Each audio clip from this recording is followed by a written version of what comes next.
I'm Dr. Nadeem Sajjad Raja.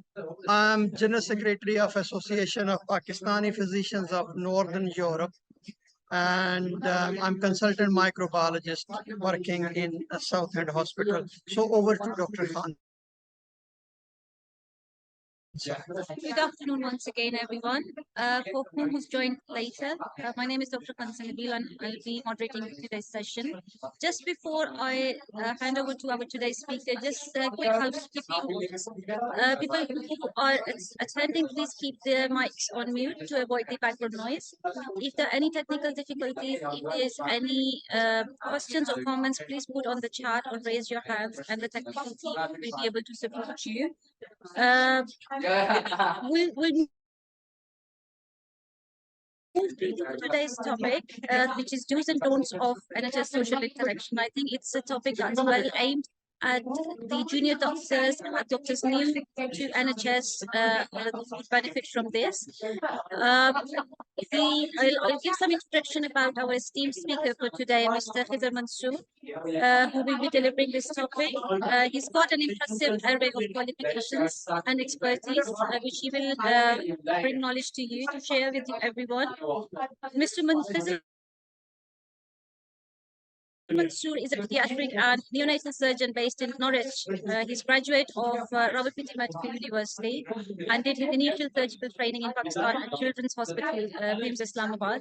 Later on, he worked in Riyadh before moving to UK. It is here, yes.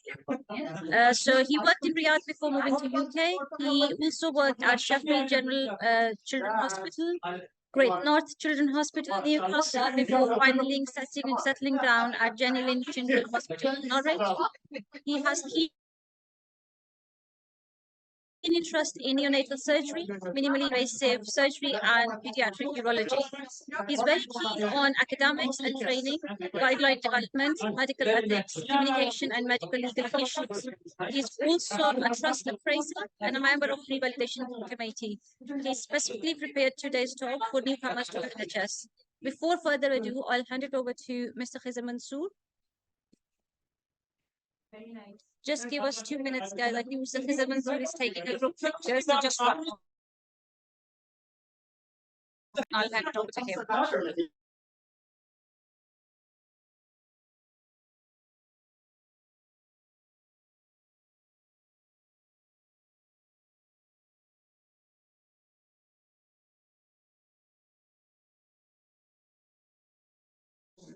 Apologies, guys, for a little delay. The doctors were just having a good picture, and Mr. Mansoor will join after that.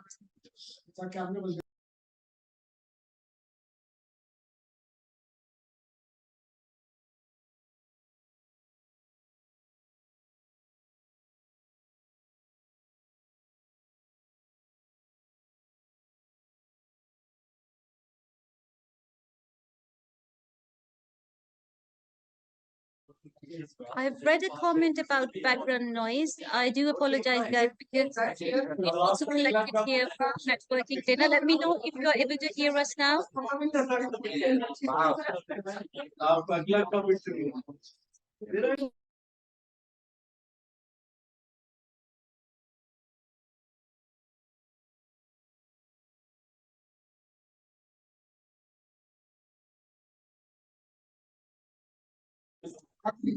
So, Mr. Mansoor, we are ready for you when you're ready.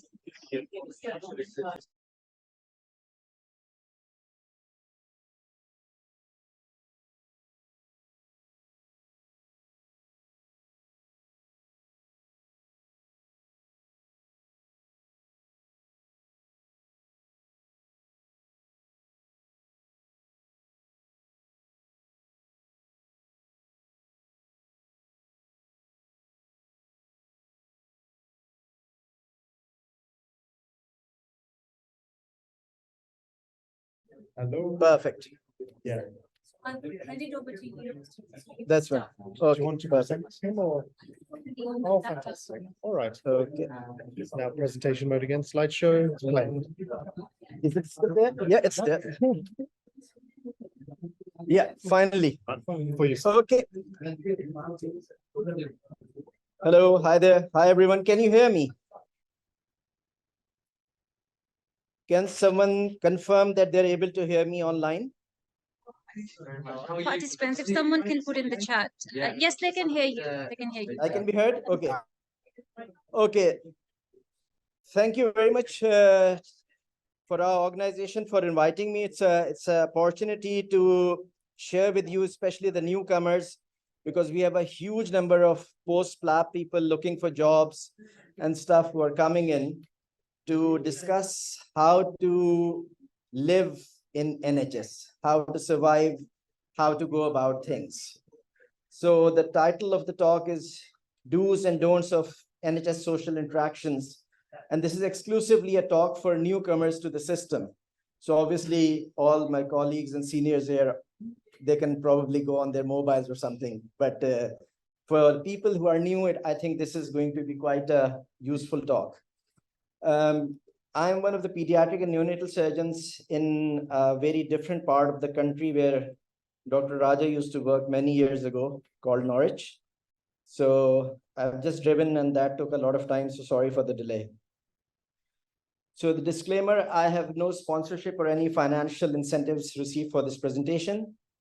The ideas and advice that I'm sharing is based on personal and shared experiences over many years in UK. Every individual is to decide about the value and usage of the advice that they receive during this talk based on their personal thoughts and circumstances. So no liability can be taken out of for any outcomes. It is very important and advisable to contact a senior or a relevant body whenever there is a doubt about a situation, rather than taking a decision, especially when you have a legal problem.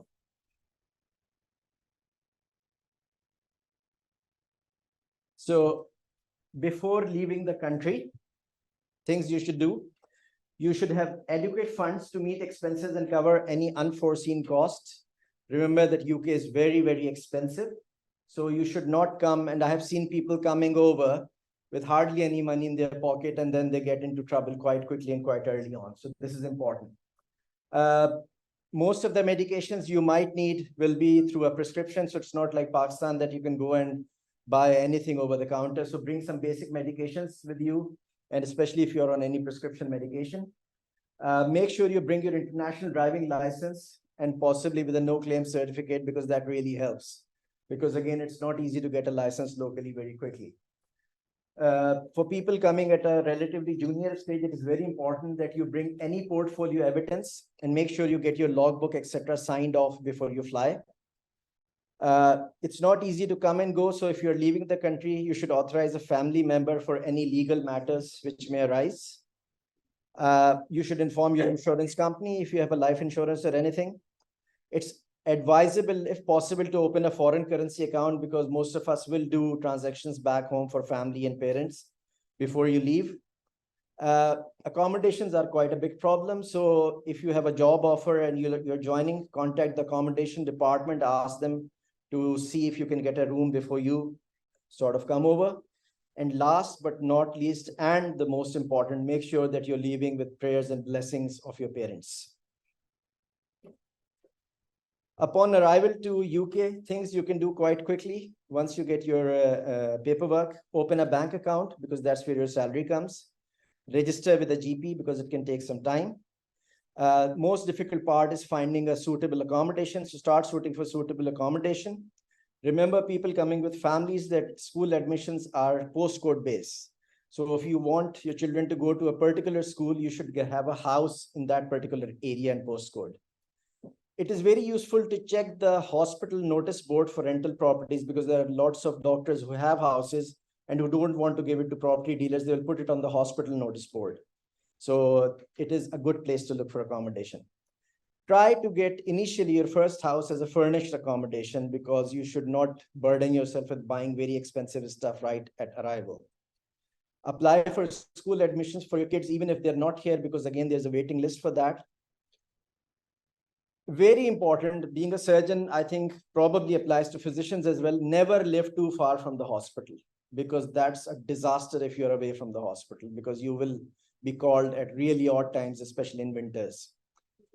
And buy your first car very, very carefully. So I have lost a lot of money in cars in my early years. I used to look at a car, buy it, it used to break down. I would spend hundreds of thousands to get it repaired, and then it was literally zero value. So be very careful. This is again a very important thing. So once you arrive, you have to do the joining, which is the formal bit. So go to the hospital early on, because hospitals, firstly, traffic and other problems. Secondly, to find where you need to go can be quite complex. Just to give you an idea, my first job was at Sheffield Children's Hospital. And if any one of you have gone and worked there, it takes you about 2 months to understand the inside of the hospital, because part of it was built in 1800 and part is very new. So there are cross corridors and stuff. So please be on time. Report to the designated place. Make sure you follow the instructions, because this is a new country, new system, which is totally different from anything you have experienced before. So don't try to use your brain, just follow the line which is given to you. It is very important that you finish any formalities you have as quickly as you can, especially occupational health clearance, which is becoming tougher and tougher. So when I came, I don't remember getting any chest x-rays and this and that. They just did a simple blood test, but I think there's a lot more which is being done these days. And that takes time, because till you clear that, you cannot have patient contact. Keep chasing the medical staffing. They are like any other clerical staff in the world. They come, they have a lot of chat, coffees, gossip. They do work, but you have to chase them, because for them, it is a day's job, but for you, it is joining a job. So please chase them. Extremely important, and we had a recent incident, never make any patient contact or do a clinical task till you are completely cleared to do so. So we had a recent incident. There's someone who's in the process of joining, held a patient while a cannula was being put in. Somehow, one of the nurses found out that he's not as yet cleared and made a sort of SI, which is a serious incidents report. And it's still going around in circles, unfortunately. So try to help in any other way you can, but don't do anything which is not your remit. Induction is a very boring part of your job, but that is how you learn how to do your job. So attend everything. There are things which you will think about, why am I being taught about fires and this and that, but that is all a part of the process. Plus, a lot of it you will have to do every year anyway.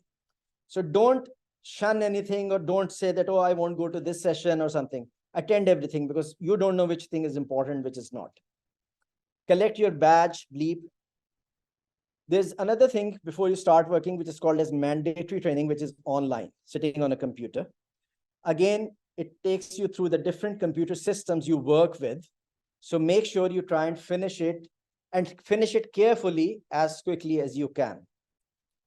Note down the important phone numbers and share your number with your team, with the switchboard. Follow the advice which has been given to you, which generally is shadowing a senior team member. So they will usually say, just see how things work. So try to do that. It is very important that you're coming to a new country, new language, new culture, new health system. If you have nothing else to do out of the hospital, try to spend as much time as you can in the hospital and learn things as quickly as you can, so you become independent and useful. So it's 5 o'clock is off, but if you have nothing outside, just to stay with the on-call person and see how things are happening, how theater bookings are being made and everything. You have to introduce yourself to the team. Everybody is quite busy, so it's very unlikely that everybody will be in a room and you'll be sort of introduced. So it will be probably in pockets. Whoever you meet, be confident. You are an achiever. You have got a job in NHS. Hundreds of people, probably thousands these days, try, and very few get a job. So if you've got a job, you have to be confident and proud that you have made it.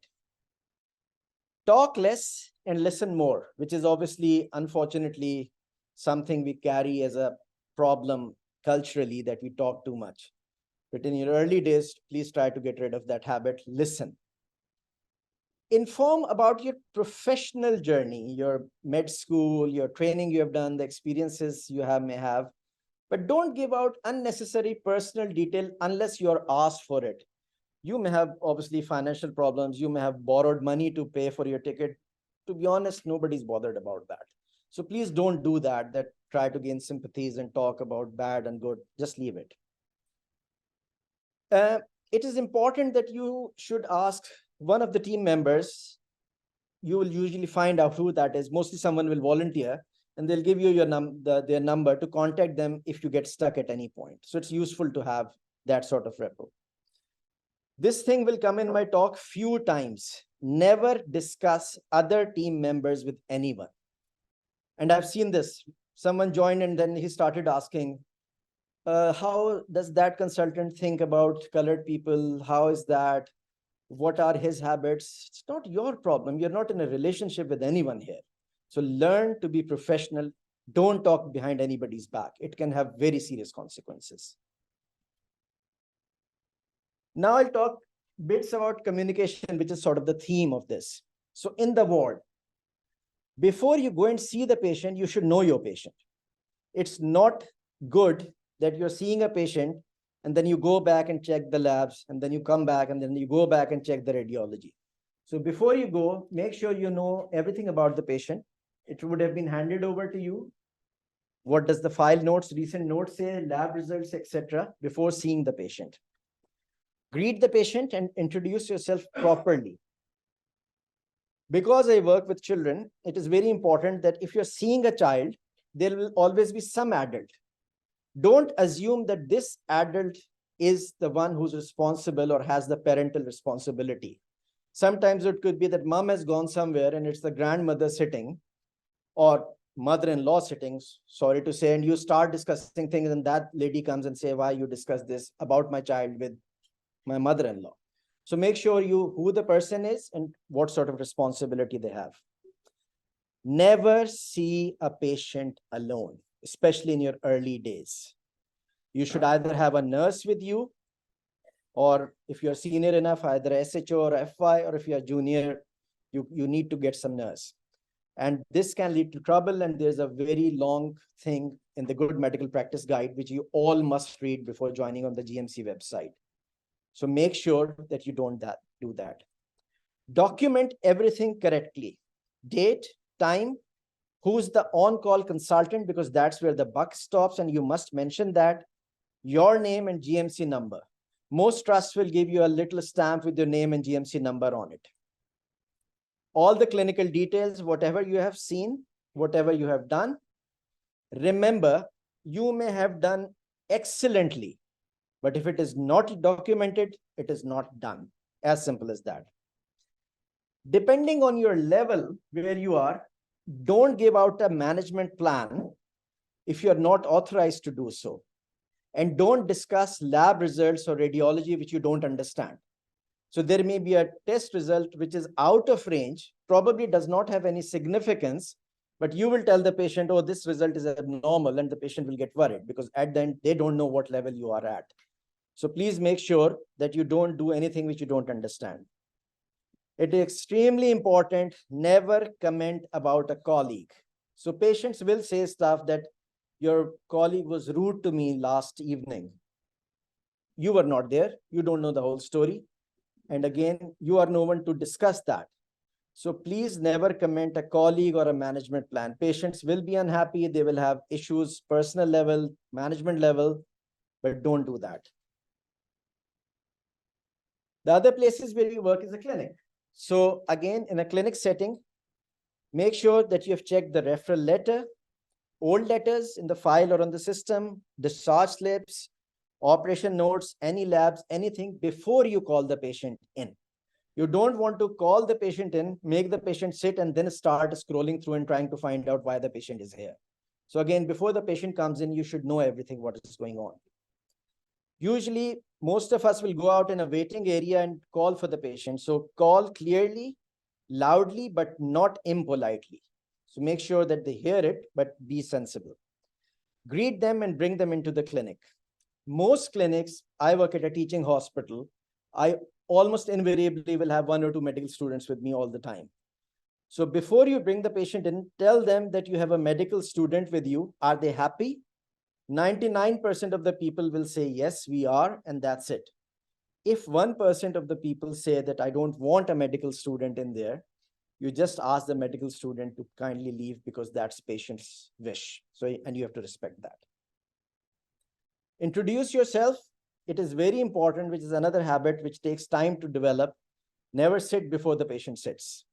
So sometimes you get a bit easy, we will sit and the patient is still standing.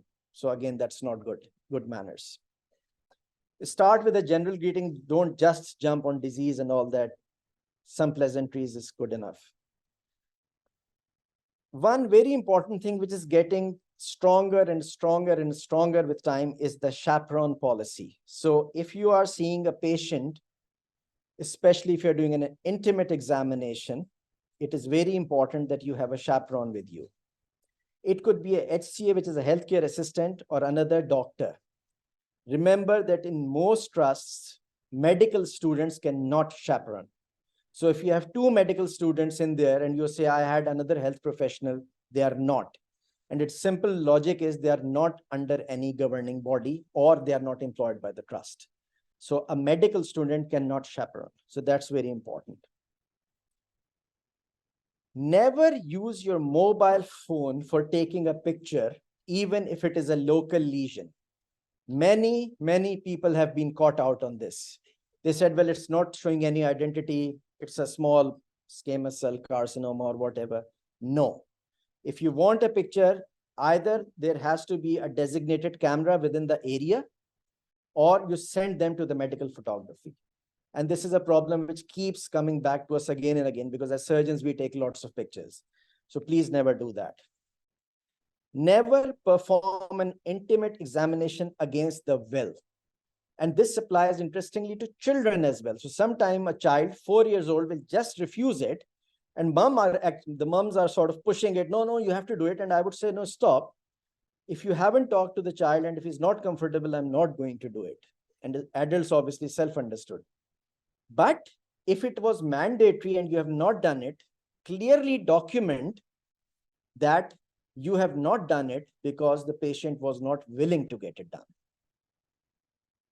Do not take a consent for a procedure if it is beyond your remit, because consent ideally should be taken by someone who has the authority and the expertise to do that particular procedure. So if you're not allowed to take consent, don't take it. One very important thing is never break any bad news, because there is a full procedure for that. So if you have picked up on histology that a particular result says cancer, don't do that. There's a proper way, there's a team, and there's a way to do it. So don't do that. Even if the patient asks, you can say that it has to be discussed before we discuss it further with you. Don't do that. Again, I know of a recent incident somewhere in Midlands where it created a lot of problem. Last but not least, finish all your jobs, including your dictations, before seeing the next patient. Sometimes you're getting delayed and you think I'll do my dictations at the end. And that leads to problem, because by the time you've seen 3 patients, you've forgotten what was there and you might not have written it up. And whatever you are dictating is a legal document. So please don't do that. Patient can wait, they can complain, fine, you can tackle that because it was busy, it was a difficult patient, whatever, but do your dictations beforehand.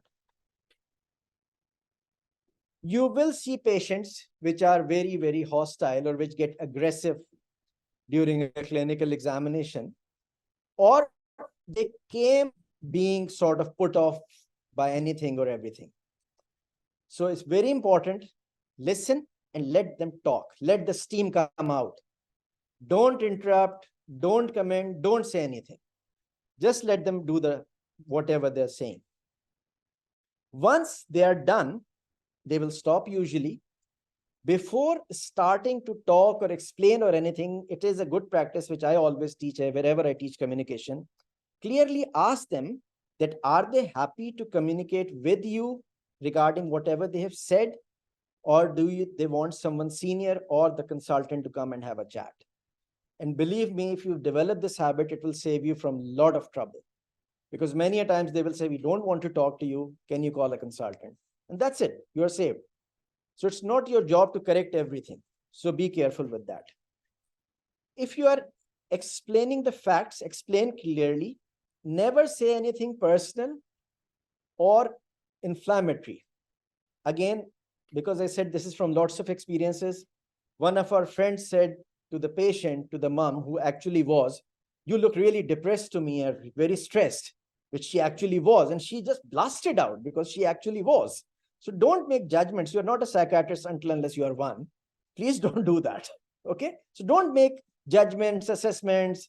You don't look in a good mood. Did you sleep well last night? It's not your job. Okay? Again, this will keep coming. Never criticize a colleague or his management plan. Even things have gone wrong.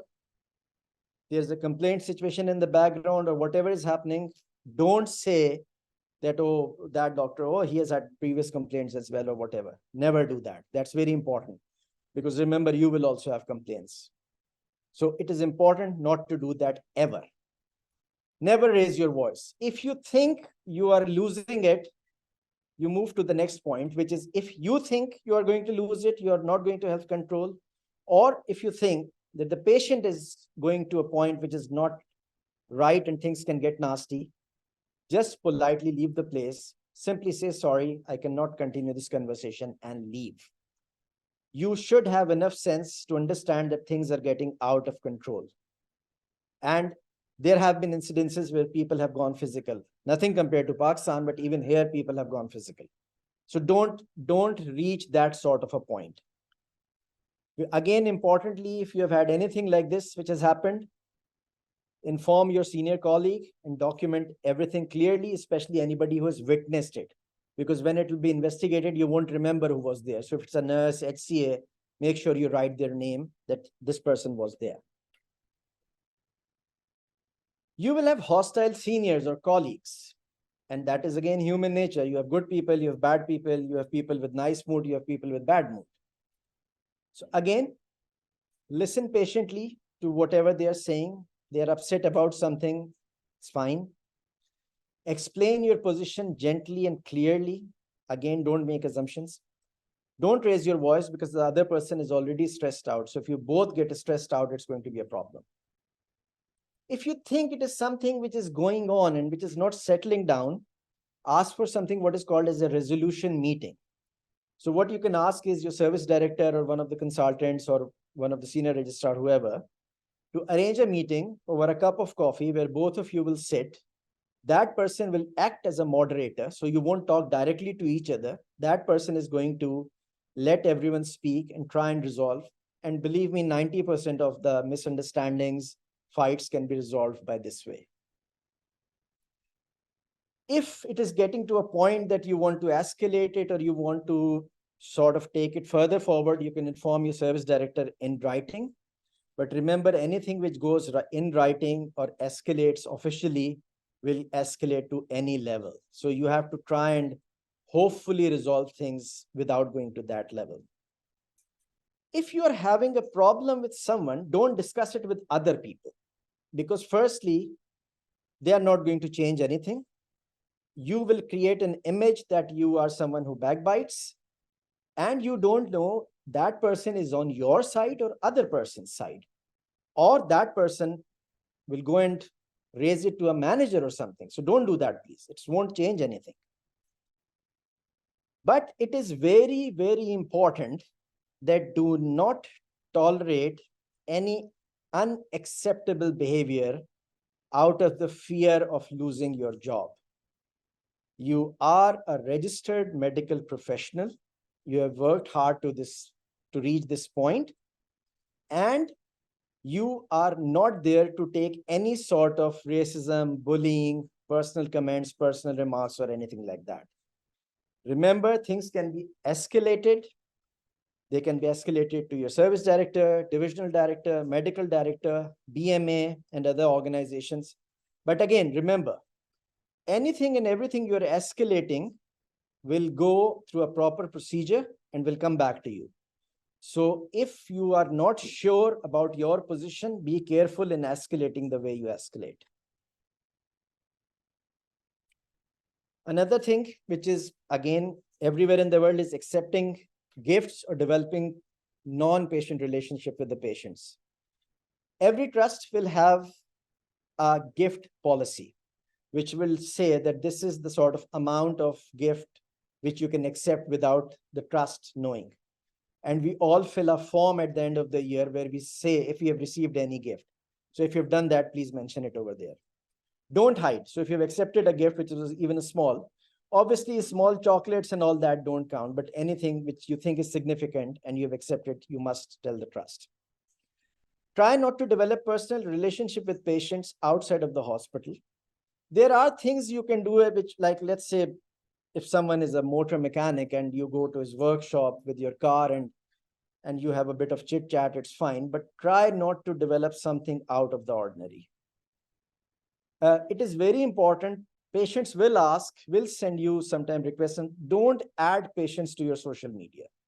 That's something which is very highly unadvisable. Some people do that. I think don't do that. That's very important. Patients will ask you for your personal details. They'll say, oh, you are the best doctor we have worked with. Can I have your telephone number so I can contact you? Don't do that. That's completely wrong. The biggest thorn in your life will be the rotas, especially as junior doctors, and with all the strikes and everything going on. So you have to be clear how to handle rota issues. If you have any planned leave, make sure you request it well in time. Don't wait till the last moment and suddenly come up with, can I have a week off? If you know that you need a week off in February, do it from now. There's no reason to start it on 1st of February. Every time you go away for your on calls, you will have to organize swaps. So you will have to request your colleagues that you cover my on call, and you can pay them back either before going on your holidays or coming back. And remember, they will also need it, you need it. So it's a mutual understanding. So make sure your swaps are well organized, well in time. If there's an urgent rota issue, which has certainly come up in the team, someone has fallen sick or whatever reason, and there's a gap which needs covering, and if you can cover it without affecting yourself, rather than the team asking you, you go ahead first and say, oh, there's a problem, I'm happy to help.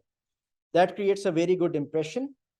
You are marked as a good team player, and people value you, that you are someone who helped the team in the time of the need. But on the other hand, don't be pressurized into covering a gap. So let's say you have a day out planned with your family and there is a gap which has come up. Don't say that, okay, whatever may happen, I will just cover it. So you try to be a good person, but not the best person. Don't affect your personal life, pre-planned things, unless there's an option to do that. But don't be pushed into this idea that I am obliged to do coverage for a gap. You're not. It is sometimes, especially with the strikes going on and everything, that you may be asked to step up beyond your role. So you may be a SHO and you may be asked to step up as a middle grade. You may be a senior middle grade. You may be asked to step up as a consultant. It is fine because they are stepping you up because they believe you can take the role. But make sure that there is some authorization in place for that. Don't just do it on a verbal discussion. So someone says to SHO, no, I'm going, can you just cover the bleep for 2 hours? Don't do that. Someone must know, or must be an email or something. So it should be authorized. If you need urgent cover for something which has come up and you're asking a colleague to cover at a very short notice, it is again good habit, I think good manners, to offer them something extra. So you can say that, okay, you are covering my Tuesday, I'll cover your Saturday. Obviously, nobody wants to do work on weekends, but give them some sort of extra favor, or say, I will cover your 1.5 calls. Just because you need that, you are in trouble, someone is helping you. Most of the time, people will help you without asking for favors. But if it is becoming difficult, just say, can I do extra for you? It is extremely important that whatever rota fight you have, keep it to the team. Once the rota goes in the hands of the management, you are done. Everything becomes extremely impossible. Leave requests, swaps, time off, it becomes a hugely bureaucratic procedure and you don't want to be there. So please don't do that. Fight within the house. Don't let the fight go out of the house. As surgeons, we spend a lot of time in theaters, and theater is an interesting and a very different part of the hospital. There are few people in a closed room. Okay. So it has a way of working. Again, same concept. You must know every detail of the patient which is going on a table where you will be scrubbing. These days, we have lots of pooled lists. So the patient has been seen by someone in the clinic, but is being operated by you. You might have never met the patient. So again, you should know the patient very well. Attend the theater huddle, which is the first thing in the morning or afternoon session, to make sure that everything is very clear, everyone knows everything. Help in shifting the patient on and off the table, but don't risk yourself. So again, I've seen young doctors doing very rough bending and risking their back and risking their knees and shoulders. That's not your job. We all do that. You are helping. It's a patient who's under a general anesthetic. There's a way to do that. And coming back to induction, you get a full manual handling training. So you must know what you're doing. People have gone off sick and their reply was that I was trying to shift a patient. You shouldn't have done that. Don't do anything about a patient you're not sure of. So if I have gone to scrub and I told you that, can you keep the patient for an approach to the right kidney retroperitoneally, you don't know what I'm talking about because you have never done that. So don't do anything you're not sure about. It is very important. People who come at a slightly higher level have worked back home a lot themselves, have worked with very good surgeons sometimes. And sometimes, unfortunately, they will comment on the operating surgeon's skill or technique or what he's doing. Just understand that if you are in his place, how will you feel if someone who has come from another country 2 weeks back saying that you are doing this wrong or this is not the way it should be done? So please don't do that. You may have been trained in a different way, but that person is responsible for the procedure and the patient, and he or she knows what they are doing. You can discuss academically later on, but not in a theater situation. You will see people who have been there long enough crack jokes, sometimes slightly off-color jokes as well. Surgeons, unfortunately, have that bad habit, but you are new. You are not in that level of comfort with everyone. So don't crack off-color jokes, any sexist comments, any racial comments, anything. Don't do that. Once you have been there for 3-4 years and you know where you are, it is still not advisable, but it's different. But especially in your early days, don't do anything like that.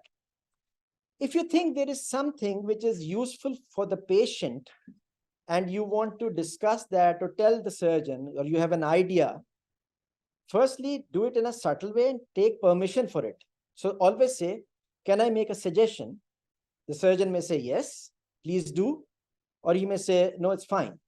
And if he says, you say very politely that I have seen this few times done in this particular way, I thought I'll share with you.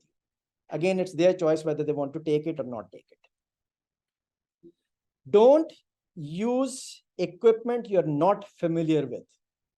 So you have not used a ligashore, you have not held stuff like handheld diathermies, lasers and stuff. So don't try to be overconfident and think that you will be able to do it. Many devices are very high energy, very powerful, and can bring harm to the patient. So don't use anything you're not used to. In your early days, once you do your operation note, get it checked and verified that you have done it correctly. Because it is very important, because again, it's patient record, it's legal document. So please make sure that you do that. Be again careful about the post-operative communication with the patient, and in my case, with the parents or family. So again, if you don't know what to say, what to do, so the first many operations, make sure that every time the surgeon goes and talks to the family, you are there, you listen how they say, or if something has gone wrong, how they communicate that and all. So don't do that. And it is very important to do a good handover and make sure that before you leave the hospital, check your patients. It's a good habit. You may have handed over and you can leave, but I think most of us still do it, that before we leave, we will just do a quick social round, make sure that everything is okay. There's something which is very important, which can be sort of end of your career if that gets affected somehow, which is your probity and your transparency. If something goes wrong, don't hide it. Let's say you are doing a procedure, small procedure on your own, and you've caused a bit of a diathermy burn or something else. It is fine. Things can go wrong in anybody's hands, or you prescribed a wrong medication or something. Don't hide. It is very, very important. Learn that if you have done something wrong, come forward, report it, and volunteer to create an incidents report against yourself, which is the best way forward, because mistakes will happen with humans. And what does that show? That you are not hiding anything. You are coming forward. You are a reliable and dependable person. And then you can be left on your own, because we trust you that if something goes wrong, you're not going to hide it. So it's very important. If things go wrong or anything, document clearly. If you have done something wrong, don't blame others. Don't say, I came in early because this was happening, or that person. Own your mistakes. It has happened, it's fine. One thing which is called duty of candor is that if something has gone wrong inside a theater, you go out and tell the family or tell the patient later that this went wrong. This is what we have done. You have the right to complain, or you have the right to go legal. So just give them all the options. Apologize, obviously. And again, if you do this correctly, most people don't do anything. But if it's a very small thing, you didn't say it, you didn't report it, one of the junior nurses or someone did it, and it goes out of the box, you are literally done because you hid something. Don't do that. Once, in most cases, those things will settle down. Once everything is done and dusted, do a formal reflection on it and discuss the events in your appraisal or your ARCP. There will be complaints against you. If anyone in this room says that they have never had a complaint, either they're not working or they're lying. We all have complaints all the time. Small, medium, big, very big, fine.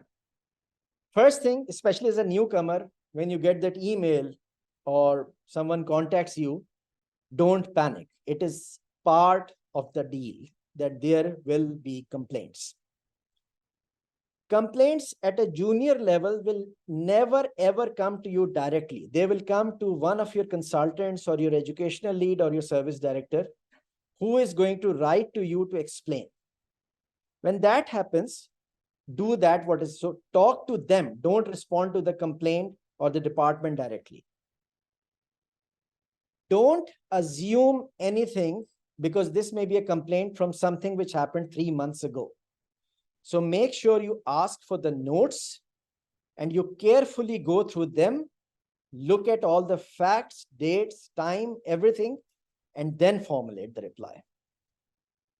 When initially, again, in early days, and even now, if there's a problem, you draft a response and share it with a trusted senior before you submit it to someone or whoever you're supposed to submit.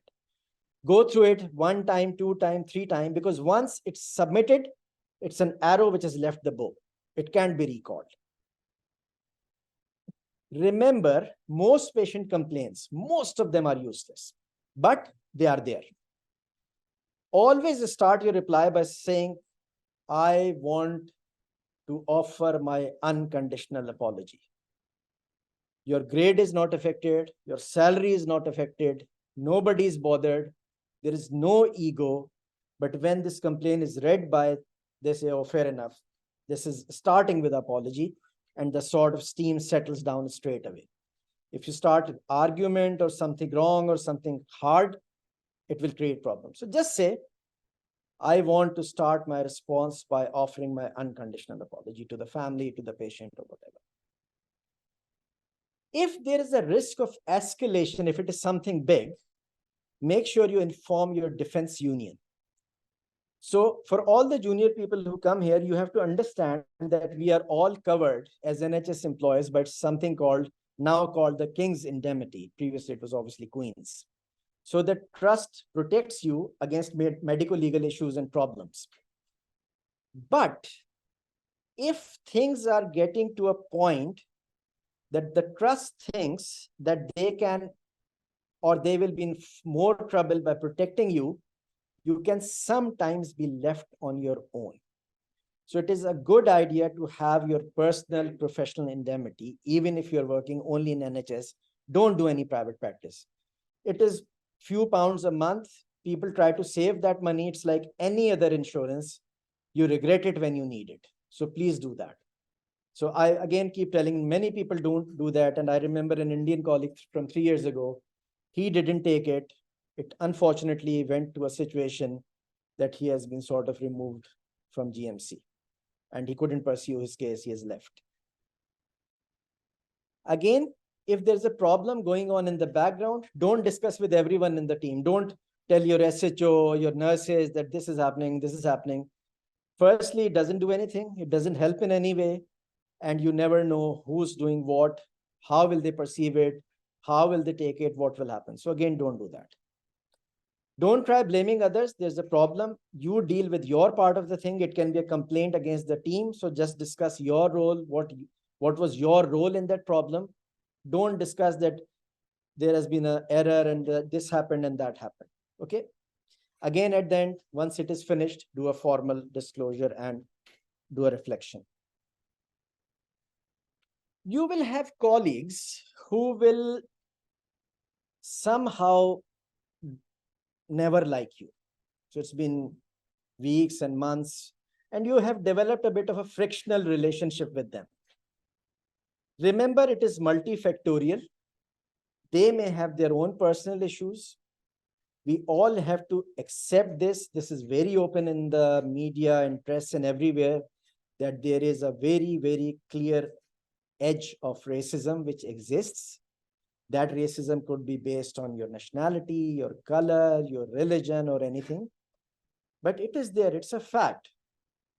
I always say to someone who talks a lot about racism, I said, okay, if lots of people from another country start coming to Pakistan and start taking our jobs, do you think you will be comfortable with them? The answer is definitely no.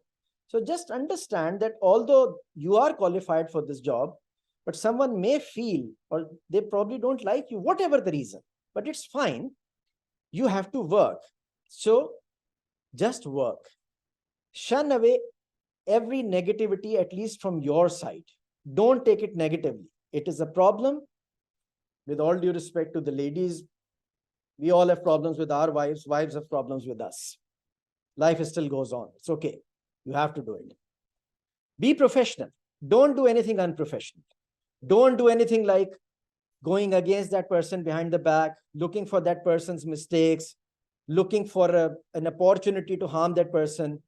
Remember, if you dig a grave, you are the first person to fall in it. Don't do that. Again, see if a resolution meeting may help. I had a person who was very unhappy with me for 6 months, and it was getting on my nerves. And I asked my educational supervisor, and he said, okay.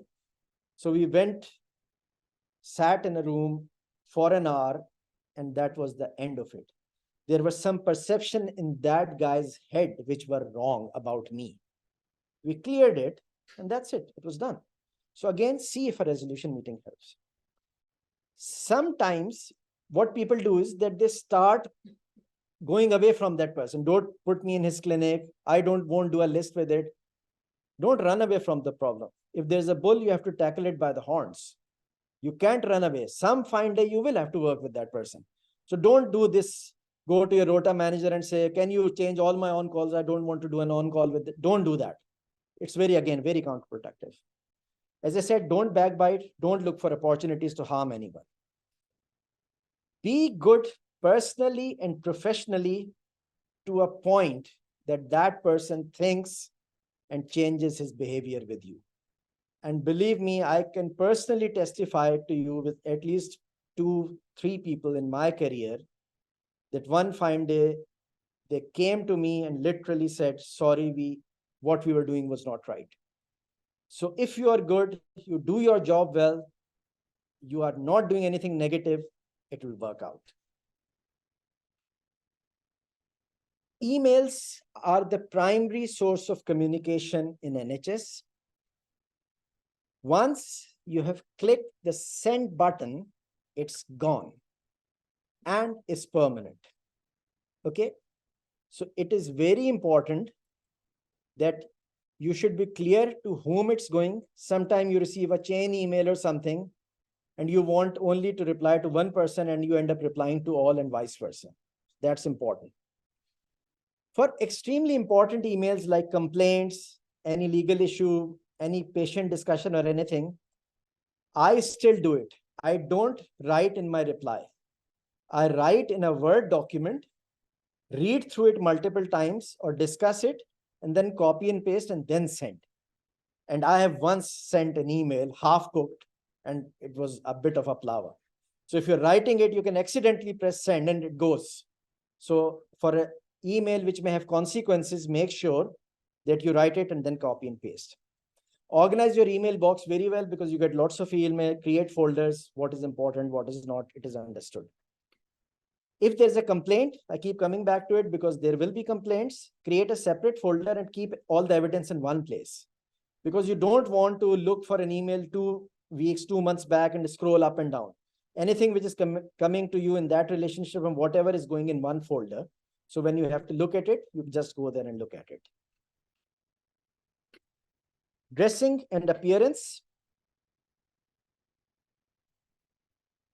So be decent. Avoid over casual clothing. We are not allowed to dress very nicely in NHS anyway because of hardly ties and stuff other than clinics and stuff, but don't be over casual. For females, hijab is not a problem. There are lots of people who wear hijab, but it's a bare below elbow policy when you're having a patient contact.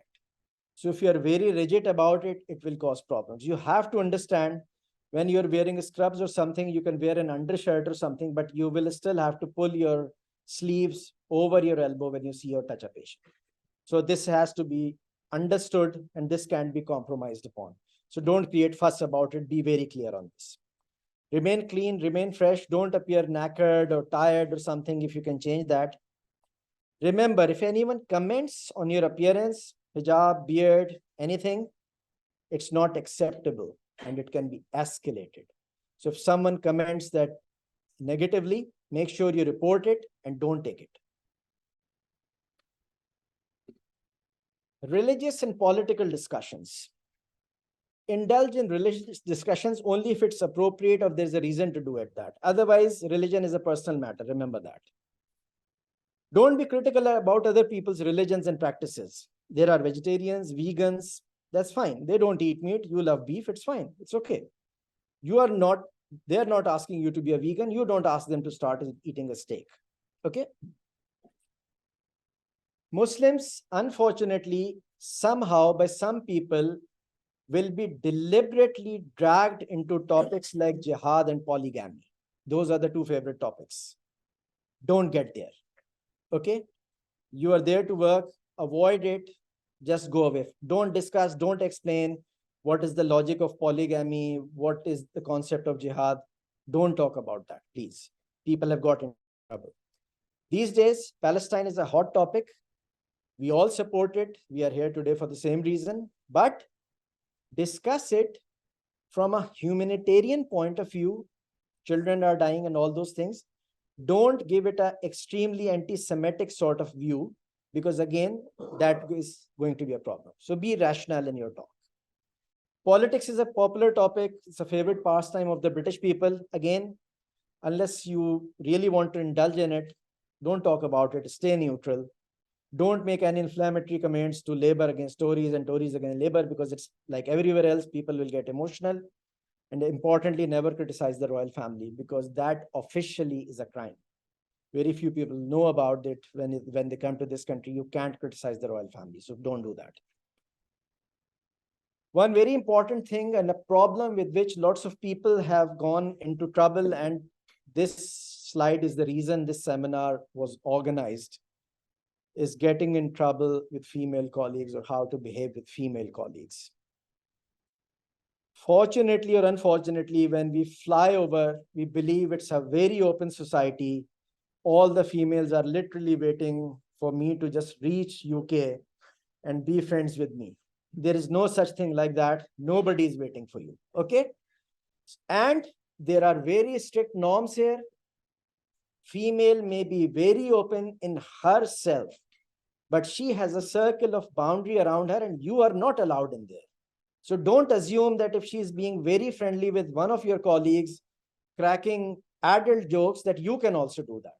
So please remember, it's an open society, but once it opens up for you, it's different. Don't try to be over frank from the start. And a lot of people have got into trouble with that, and we know that, and we keep receiving that. On the other hand, be decent and be confident. It doesn't mean that if a female is talking to you, you cover your face with a handkerchief or look on the other side. It's fine. She's a colleague. Respect and be respected. That's the norm of life. No sexist comments or indecent jokes. You will see people doing that, but they have been together for years and they have a different comfort zone and comfort level. You don't have it, so you don't do that. Never comment on a female's appearance, the perfume she is wearing, her body weight, or anything similar, her hairstyle or whatever. Again, you will see people do that. They have a different relationship. Don't ever do anything like that. Avoid being in an isolated area, or like a storeroom or something with a female, unless you cannot avoid it. Because again, things can go wrong, and again, things have gone wrong. You can give gifts to nurses and stuff. The best thing is give a collective gift. So if you want to bring something for the nurses, bring a cake for everyone rather than giving something to one particular nurse. You can still do that, but do something simple like a chocolate or something, but never give a personal gift, something of personal use or something. Don't do that, because that can be taken again very negatively. LGBTQ+. It is a well-established social fact in the Western world. And it is extremely strongly supported in the NHS. There is a quota in jobs for LGBTQ people. So whatever your personal thoughts, your psychological thoughts, your religious thoughts, keep them to yourself. Never express negativity or hatred against the community. If there is a discussion going on, there are pride parades in the cities and this and that, stay neutral. We have a pride parade twice a year in my city. If you want to go there, go there. If you don't want, don't want. You don't need to express that I don't go there because it is wrong. So just keep quiet. You will have colleagues who are very openly belonging to the community. Be respectful, stay professional. It's their personal matter. You are nobody to comment. So if it's a female and she says, I'm a male and you should call me something, do what they say. It's not your problem. Remember, LGBTQ is such a sensitive topic that if a complaint arises in this particular situation, it can cost you your job and your GMC. So don't take it lightly. Be very careful about it. As Muslims, Salah, we have to perform it, and then we have Ramadan. All trusts have designated prayer area, use that. Nobody stops you from praying, but then there are reasons you cannot pray. You are in theater, there's an important meeting going on, there's a clinic which is overrunning, so you can do that, okay, I've started a laparotomy, I'll put some gauzes, okay, I'm going for my 17 rakah of Isha. That can't happen, okay? So you have to compromise. And mostly that compromise will be for a professional reason, and Allah knows best. Allah has picked you for this profession. So don't do anything silly in that regard. Pray only in the designated area. We had a recent colleague who used to carry a janamaz in his pocket and would just pray in corridors and stuff and got told off. There is a prayer area or a duty room or an on-call room where you can pray in isolation. You're praying to God. You don't need to show it to anyone that you are praying. So please don't do anything like that. People know about Ramadan very clearly over here. Like there's a huge number of Muslims. So they know well before that Ramadan is coming and all that. People are helpful. People are respectful. They know it's a difficult time for Muslims physically, but it is fine. If you can't cope up with the routine, especially in summers, and you think that something will go wrong, you have to make a choice. Either take annual leave or something and do your roza. If you cannot, then find a way. Because you cannot just say that because it is Ramadan, I can't function optimally, or I cut the wrong artery because I was fasting. That's not an excuse. So please be careful about that. Don't use Ramadan as a thing to escape from work. Don't say I cannot do on calls for a month because I'll be fasting. If you want to do that, make swaps before and after, and don't do any on call, but organize it. It is important that you support other Muslims. So what's something which we do, I'm sure most of us you do, most of you will always do that. In Ramadan, make sure that you create a place in the hospital and create a nice food bank there. So sandwiches, juices, whatever, for the on-call people, because food facilities will close out of hours in most places. So they can at least do their iftar and their sahar. So contribute some money, create a bank, or you can just bring some stuff. So what we do is we have an area where we just deposit stuff. So I'll take the charge for dates for the whole month. Somebody will bring juices. So support each other. Please do that. That's very important. Remember, bring Eid food for your colleagues. They love sevaiya and all that. They go crazy.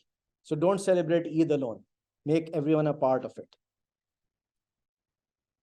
Visiting the pub. Again, it's a very common social activity. Work finishes, let's go for a drink. Very common, especially in summers. If you are extremely anti-pub, it's a personal choice. I won't make any comments on that. But I would say, unless you are very, very strongly against it, do take part in that. It's fine. Go to a pub, be confident, be proud that you don't drink. Many people have complimented me for not drinking. It's fine. Sprite is available everywhere. You can have Coke if you like that more. I love Sprite. Don't embarrass anyone they are drinking. And don't give any negative vibes. It's their religion, it's their culture. That's how it is. You are in their country. They do this. If you don't do this, it's fine. If you don't want to be a part of it, fine. But if you're taking part, don't be negative. Christmas, Diwali, other religious festivals, be helpful. I've been here for 14 years now. I have done 11 Christmas on calls. I always volunteer to work on Christmas. I'm not celebrating. They have to celebrate. Why not? It creates a good image of you as a person. It creates a good image of Muslims that they are nice people. They help you. Again, for Diwali and all that. So if it's a religious or some festival for any religion, they want time off, you can cover. Please do that. There's no harm in doing that. Be good. Be inclusive. Some people I know who are extremely extreme will say that it's not religiously right to say Happy Christmas. I don't know. I think we are saying it as a cultural thing. I'm not believing that Christ was Son of God or anything. So please be sensible. Exchange gifts. We always do Christmas gifts for our secretaries and all that. Do that. Do no harm in that. Be proactive in organizing get-togethers. Organize something. Napoleon is out these days. Just say to the team, let's go on a Friday. Organize everything. Send emails. Send messages. Be popular, but in a, again, decent and sensible way. Gets biscuits, chocolates, cakes for the team's secretary just out of no reason at all. So just one fine day while going, pick up a couple of biscuit packets in the morning meeting, put it on there so everybody can enjoy. Desi food is a strong weapon. So curry is king. Remember that. So if you can organize, if you cook good like myself, or if your wife really cooks good, organize some food things for you. Just say, I'm throwing a lunch for the team. Get some really nice food, they'll go crazy. You'll be very popular. Another problem from which this meeting or this course was organized, social media. It is a powerful source of information in small and disinformation in capital. It's a very dangerous two-edged sword. Be careful. It is open, it is accessible, and it is monitored. So other people are looking at it. Many people are looking at it, you don't even know, but they may be looking at it because if your privacy settings are not like that, they may be looking at it. Any comments you make on social media can be actioned upon. So be careful about that. There is a very recent hot of the press, which Dr. Raja recently shared, guidelines by NHS, by GMC for use of social media. So please read that document. It's about 7-8 pages. Make sure you read that. It just came, I think, about a week ago. Be careful about religious posts, political posts, and NHS posts. Most hospitals have their Facebook page, which you go on. So just be careful what you're saying there. You can add your colleagues, your female colleagues, or your friends or whatever. But again, be decent and think twice before you're commenting or posting on something. They may share something there which is not necessary that you must do a comment or a like or a post on it. But be careful because again, things can go wrong very easily. It can help with relationships. So let's say you have a couple of nurses, their birthday's coming, you wish them their birthday on the social media, which is just a sticker or something, it's fine. But again, as I said, it's a very fine balance. So be careful about it.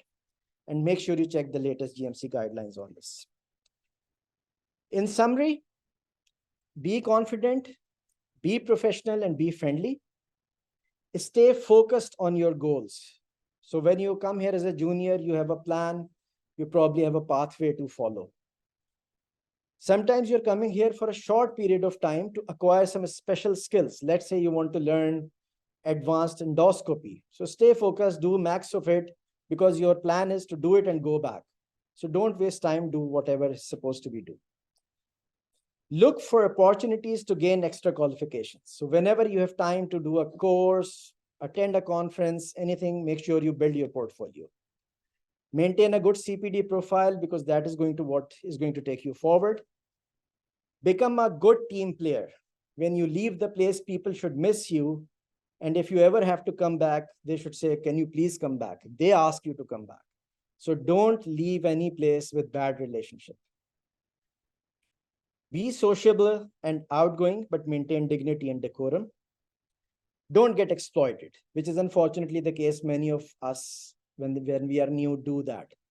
Remember, you are as important a doctor as the head of the department because he is doing a job, you are doing a job. As I said, be helpful, go overboard, be a good team player, but don't be exploited. It is in bold, always seek help when in doubt. And that could be the day before your retirement. You will still have somebody who's more wise with more gray hair or someone like me without hair who can give you advice. So if you have any doubt, professional, job related, managerial, seek advice. There is no harm in saying that I want to get some help. Once you're senior enough, make sure you get involvement with management because that is a very important aspect and in Apne we keep talking about it. Be a part of your local alumni and Apne. We are here to help and I hope you have found this useful. Thank you.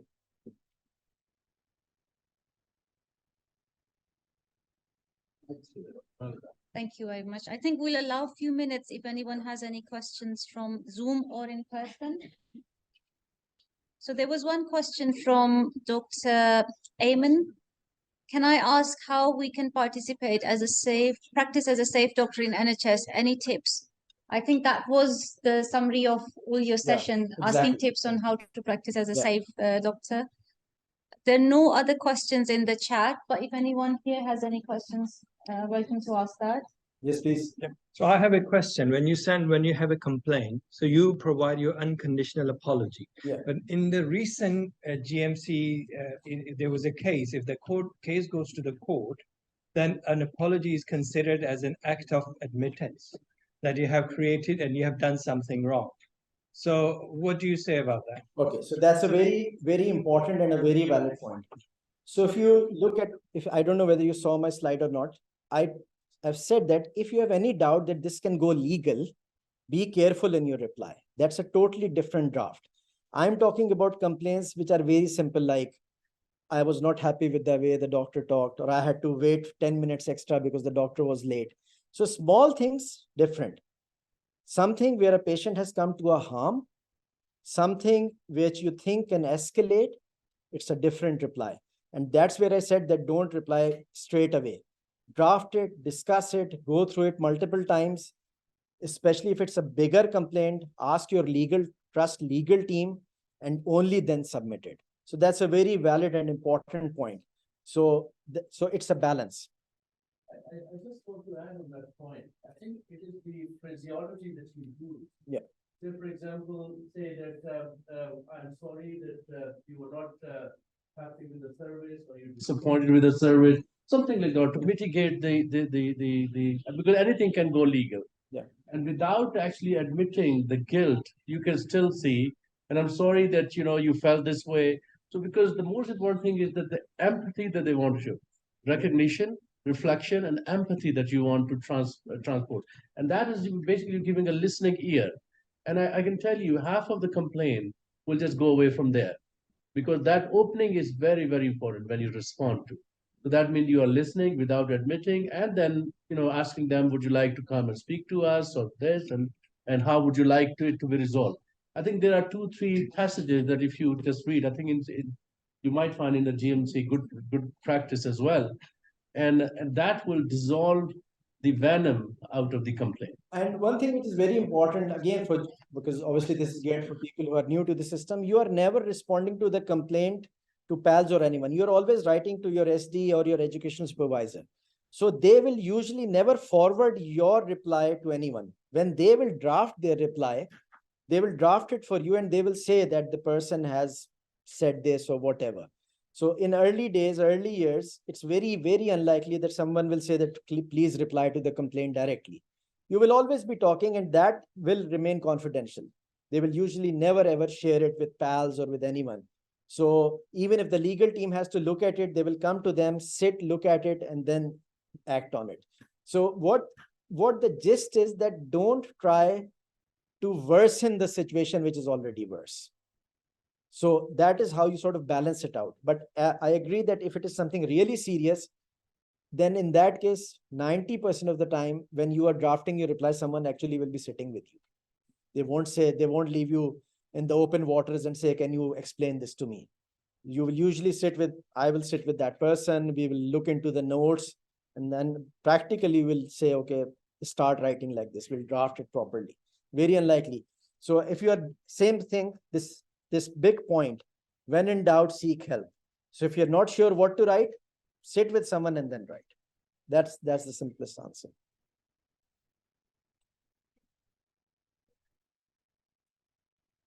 Thank you very much.